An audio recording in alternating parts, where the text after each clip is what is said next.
Olúwa mi yóò dìde nínú ògo rẹ̀, pariwo sókè ọ̀rẹ́ mi, amúnú mi dùn, ayé gbà mí padà sí rere. Àwọ̀ mi lẹ́wù ògo, abọ́ láṣọ ẹ̀gàn kúrò. Olúwa mi yóò dìde nítorí tèmi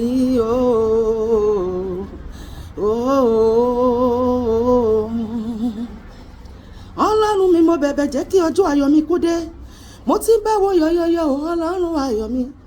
Mo rántí ọjọ́ ta ó yọ fèmí náà, bàbá ẹ̀gàn yìí má pọ̀ jù o, ojú máa tì mí. Ayérayé wa múnú mi dùn kí n lọ́jọ́ ẹ̀yẹ, jẹ́ kọ́kẹ́ mi kan láyé mi o, kú oríire. Ẹ̀gàn mi rẹ́, Olúwa yí gbà mí padà o. Gbogbo ẹ̀gàn tó ti mọ̀ mọ́ èmi àti ẹ lọ́dún yìí, Ọlọ́run máa yí padà sí ògo, ó máa sọ di ògo mọ́ wa lọ́wọ́.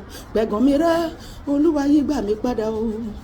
Ayé fi mí ṣẹlẹ̀ yà o, ojú dẹ̀ ń tì mí o. Ẹ̀gàn mi rẹ́ o, Olúwa yí gbà mí padà o. Sọ pé Olúwa, wọ́n ti mọ àwọn ẹ̀gàn kan mọ́ mi, wọ́n ti mọ àwọn ìṣòro kan mọ́ mi. In fact, wọ́n ti fi ń pè mí lórúkọ. Olúwa, pa orúkọ mi dà lọ́dún yìí, fún mi ní orúkọ tuntun. Fún gbogbo ẹ̀gàn àti ìtìjú tí mo ti là kọjá láyé, fi ògo rọ́pò lọ́nà ìlọ́po àkàìníye lọ́dún yìí lórúkọ Jésù. Kémi kó jẹ́rìí sí agbára rẹ ní orúkọ Jésù. Àmín.